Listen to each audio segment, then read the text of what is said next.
E para falar mais sobre esse assunto, vamos agora para a nossa entrevista com o economista Fabrício Leite. Seja bem-vindo ao Informativo, Fabrício, novamente. Boa noite a todos que acompanham.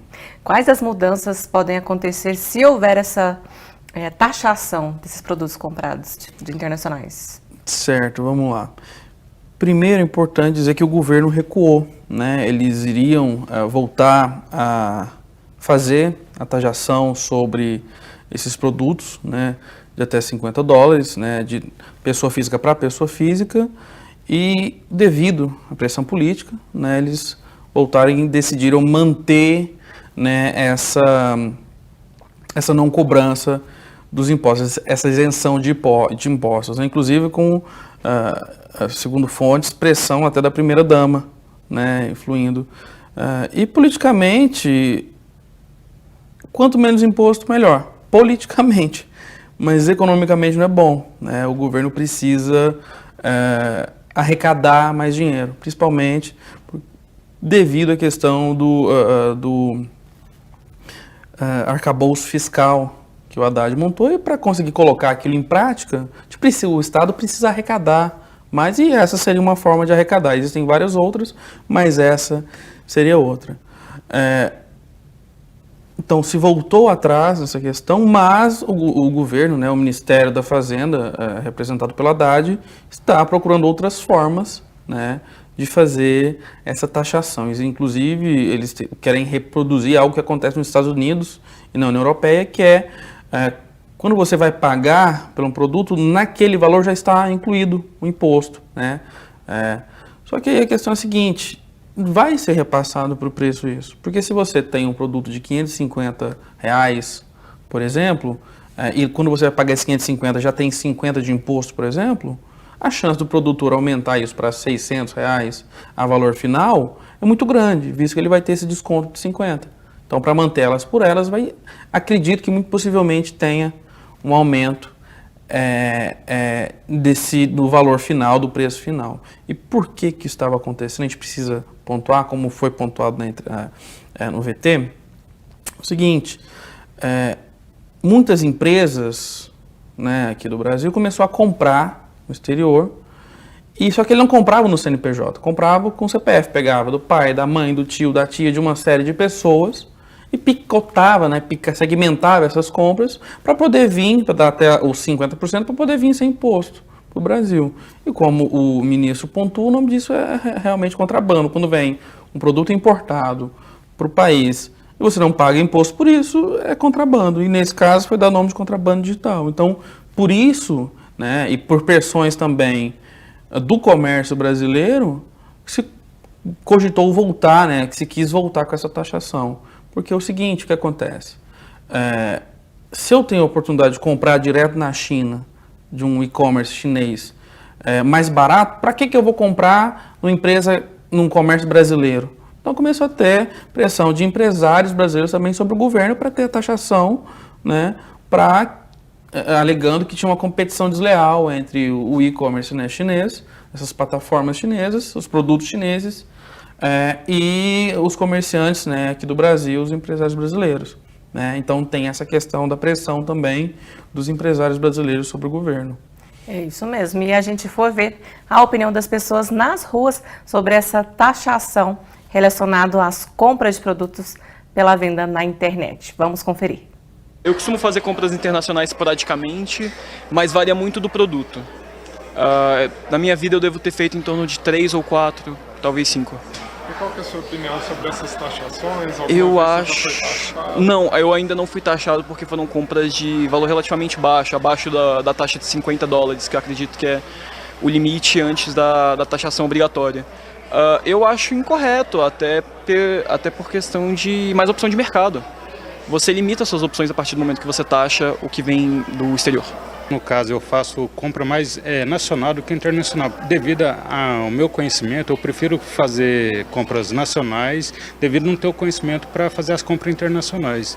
Esse é o meu ponto de vista no momento, mas futuramente, quem sabe, aprendendo a ter confiança nesse mercado, a gente pode passar a comprar também. Eu costumo fazer muita compra online e eu acho que, em questão a essa taxação, acho que pode afetar o público-alvo, porque eu acho acho que as pessoas que compram internacionalmente estão procurando realmente um preço um pouco mais baixo. Essa taxação talvez aumentaria o preço final do produto, então eu não concordo. Compras internacionais eu faço mais pela China e geralmente eu compro coisas abaixo de $50, né? Justamente por conta de não haver taxação. Então, valores mais altos eu não sei como funciona a taxação. Eu sempre pego como pessoa física algo mais barato.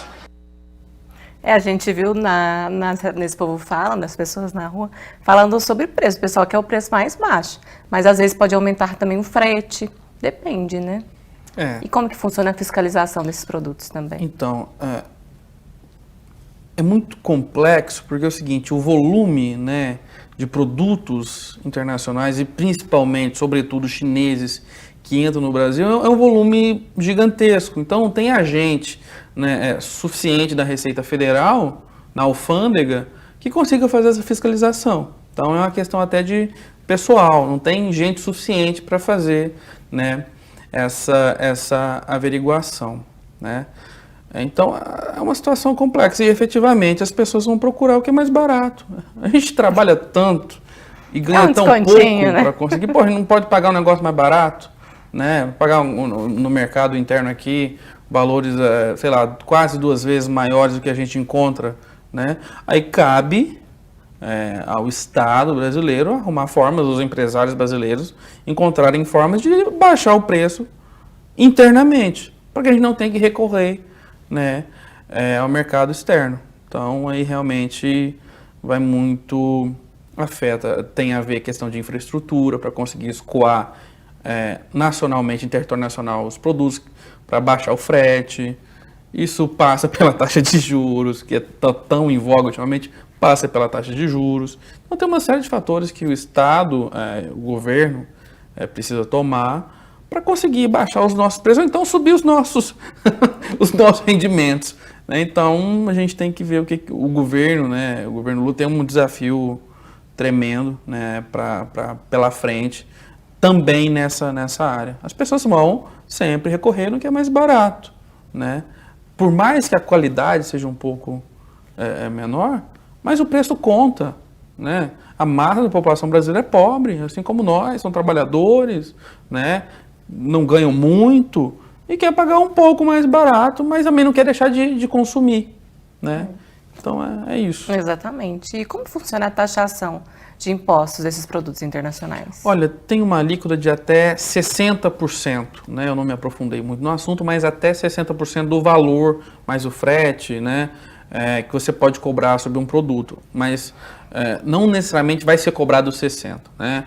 A Receita Federal tem uma tabela de alíquotas, né, do que vai ser cobrado, varia de calçado para roupa, para equipamentos de informática, né, eletrônicos, eletroeletrônicos, né? Então tem uma variação, mas até 60% pode ser cobrado, né, independente do produto, de um trator até um microfone, mas, entendeu? Não tem essa... Não é fixado que vai ser 60%, é até 60% independente do produto. Certo. Vamos falar mais sobre esse assunto na próxima reportagem, porque o ministro da Fazenda espera que o Superior Tribunal de Justiça feche uma das brechas tributárias esta semana para aumentar a arrecadação de impostos. A discussão na Corte é sobre a exclusão da base de cálculo do imposto de renda da pessoa jurídica e da contribuição social sobre o lucro líquido dos benefícios do imposto sobre a circulação de mercadorias e de serviços. Acompanhe. O ministro da Fazenda, Fernando Haddad, se reuniu nesta segunda-feira com o ministro Benedito Gonçalves, relator do caso no Superior Tribunal de Justiça. Esse julgamento de quarta-feira pode mudar completamente o horizonte fiscal do país. E não depende do Executivo. A questão submetida a julgamento é definir se é possível excluir os benefícios fiscais relacionados ao ICMS, tais como redução de base de cálculo, redução de alíquota, isenção, imunidade, diferimento, entre outros, da base de cálculo do Imposto de Renda da Pessoa Jurídica, IRPJ, e da Contribuição Social sobre o Lucro Líquido, a CSLL. O colegiado determinou a suspensão do trâmite de todos os processos, individuais ou coletivos, que versem sobre a mesma matéria e tramitem no território nacional. De acordo com o STJ, há mais de 400 decisões monocráticas e 50 acórdãos sobre a matéria, proferidos por ministros da primeira e segunda turma. A ideia é que a Corte uniformize o entendimento sobre demandas que se repetem nos tribunais brasileiros. Os chamados gastos tributários são alvo do momento no Ministério da Fazenda. Segundo o comandante da pasta, Fernando Haddad, os benefícios fiscais previstos em lei somam algo como 500 bilhões de reais. E há outros 100 bilhões que não estão na legislação, mas que na prática são ralos abertos na arrecadação. Os quase 600 bilhões de reais são classificados pelo ministro Haddad como anômalos e ilegítimos. Em entrevista ao jornal O Estado de São Paulo, nesta segunda-feira, Haddad disse que quer abrir a caixa preta das renúncias fiscais e prometeu divulgar o CNPJ, os registros de empresas na Receita Federal de todos os que se beneficiam de vantagens tributárias. Tem empresas, para você ter uma ideia, que não tem mais lucro. Tem empresas muito rentáveis que não declaram lucro e, portanto, não pagam imposto de renda à pessoa jurídica. O que elas fizeram? Transformaram o lucro artificialmente em juros sobre capital próprio. Então não pagam nem como pessoa jurídica, nem como pessoa física. Fernando Haddad pretende fechar esses buracos. O ministro quer aumentar a arrecadação em cerca de 150 bilhões de reais com essas iniciativas. Recursos necessários para cumprir a meta de zerar o déficit público no ano que vem e manter em pé o novo arcabouço fiscal. A gente tem que reduzir essas renúncias fiscais, é uma coisa bastante importante, porque muitas vezes elas não fazem sentido, mas a gente tem que convir que não pode se colocar uma espécie de a culpa é só das empresas, né? Eu acho que se existem renúncias fiscais é porque o governo federal, o Congresso, acabou colaborando para a criação dessas renúncias. Então, apenas esse ponto que eu acho importante, embora concorde com o ministro, que as renúncias fiscais devem ser revistas. Então, Fabrício, qual é a sua análise sobre essa situação atual da nossa economia, focada nessa reportagem que acabamos de assistir? A gente precisa falar sobre impostos. Acho que tem que ser muito claro que o problema não é pagar imposto, o problema é não ter retorno sobre isso, né? As pessoas falam, principalmente os mais liberais na economia, né, falam que o Brasil tem uma carga tributária muito grande, não sei o que e tal. Não, veja a carga tributária dos países nórdicos, da Suécia, da Noruega, da Finlândia, é muito maior que a carga tributária brasileira. Só que lá tem retorno. Nós aqui temos algum retorno, mas podia ter mais. Muita coisa se perde pelo caminho, né? E é fundamental, as pessoas têm que entender que é importantíssimo que exista imposto, porque se não tiver, o Estado não existe. A Universidade Federal de Uberlândia não existiria, né? Então, o Sistema Único de Saúde brasileiro não existiria. Então, é fundamental que se tenha imposto para a manutenção do funcionamento do Estado, né? Então, o problema não é pagar, o problema é ter pouco retorno, né, sobre isso. A gente podia ter mais, baseado no que a gente paga, a gente podia ter mais retorno. Mas, infelizmente, muita coisa se perde no caminho. E outro ponto importante, né, o ministro passa lateralmente aí pela questão, a gente precisa dizer o seguinte, ele na verdade, ele passa lateralmente, ele não chega a comentar. Mas o Brasil e a Estônia, né, são os dois únicos países do mundo que não cobram imposto sobre dividendos, que são os lucros, né, que você tem de ações quando você investe no mercado financeiro. Será que só o Brasil e a Estônia estão corretos? Né? Os Estados Unidos cobram, a União Europeia cobra, a Ásia cobra, só nós, a Estônia, que estamos corretos? Acho que não, então tem que ter cobrança sobre isso, tem que ter cobrança de imposto também sobre grandes fortunas, que no Brasil não tem. Desigualdade, né? enorme no Brasil, né? O nosso sistema tributário é muito regressivo, ele é muito punitivo, sobretudo sobre quem é mais pobre, né? Se eu for comprar um celular, eu pago o mesmo tanto de imposto que um multimilionário, que um bilionário brasileiro. Por quê? Entendeu? Não faz sentido. A lógica que tem que ser seguida é quem ganha mais deve contribuir mais. Quem recebe mais, quem tem mais dinheiro acumulado, deveria contribuir mais do que quem não tem. Porque a função do imposto também é tentar equilibrar as desigualdades sociais, as desigualdades econômicas que existem no país. E no Brasil, infelizmente, ajuda a aprofundar essas desigualdades, né? Então, nosso sistema não é muito regressivo, né? E não o nosso arcabouço tributário fiscal está muito em voga, o nosso arcabouço tributário está muito desatualizado para o que é a nossa realidade, para o que é a realidade do nosso país, né? Então, fundamental. E outra coisa, antes de finalizar, é importante também, o ministro passa nessa questão e a preocupação dele é o seguinte: as pessoas falam muito, né, a mídia principalmente, sobretudo, fala muito da corrupção pública, né, dos agentes do Estado sendo corrompidos e tal, mas se esquece de falar, propositalmente, da corrupção privada, das evasões de divisa que as empresas fazem, dos impostos que elas deixam de pagar, fazendo maracutaia, entendeu?